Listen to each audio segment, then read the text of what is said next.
Viktor Postol, when could we see him back here? Because the one guy who was supposed to fight got knocked out there, and then I heard that they're waiting to see who's the new mandatory or the new number one guy out there, and so forth. But I'm looking forward to Postol fighting soon, and I hope it happens because I do miss him. He's like I tell him, he's my favorite Russian fighter, but I know he's from the Ukraine.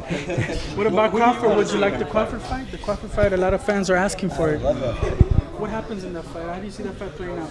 Good fight. I mean, two young, up and coming guys. I mean, both have a lot of skills. I think that would be a great fight for both guys. Would a win over Postol make Crawford as good as they say he is, or do you actually see him as good as they say he is at the moment? The winner of that fight goes on, I think, the bigger and better things, and those who might have to think about regrouping and so forth. But the thing is, it doesn't end either one's career because they're both great fighters, and there's no disgrace to losing to either one of them. So, but I would like to watch the fight. To be honest, I am a fight fan still, and I would like to see that fight. If not Crawford, who do you want Postol to fight? Who would you like Postol to fight? I really haven't thought about it that much, but Crawford's been the biggest threat lately, or the biggest noise and so forth. But there's a lot of good 140-pounders out there. A lot of the 40-pounders had gone to 47 actually, and made it maybe a less competitive division. But the thing with Postol is I wouldn't be afraid of anybody in the world with him because the way he fights, he boxes very smart. I mean, he doesn't take chances too much, and he boxes. He breaks you down, and then he doesn't knock you out or kill you until he knows you're ready to be taken out. He's very patient, and I love that about him. I mean, he showed that in the ring, also in the training, and he's a very intelligent fighter, and I like that. I like that in him. Is Hank Lundy a suitable opponent for Crawford at this moment in his career? The level of position, Hank Lundy? I'm not so sure. He could fight better than that, don't you think? Or what's your take on it?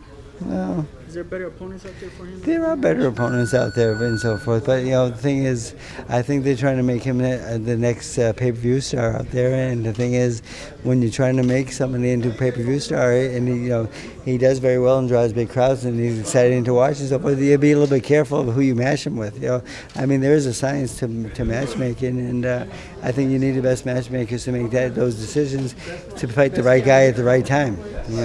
Because then, I mean, if they could put him in over his head a little bit and he gets beat, and then no more pay-per-view guy, because to be pay-per-view, you almost have to be undefeated to be honest, So it seems lately. If the fight with, say, Postol and Provodnikov gets offered, is that a fight you'd like? Is that a fight you'd take?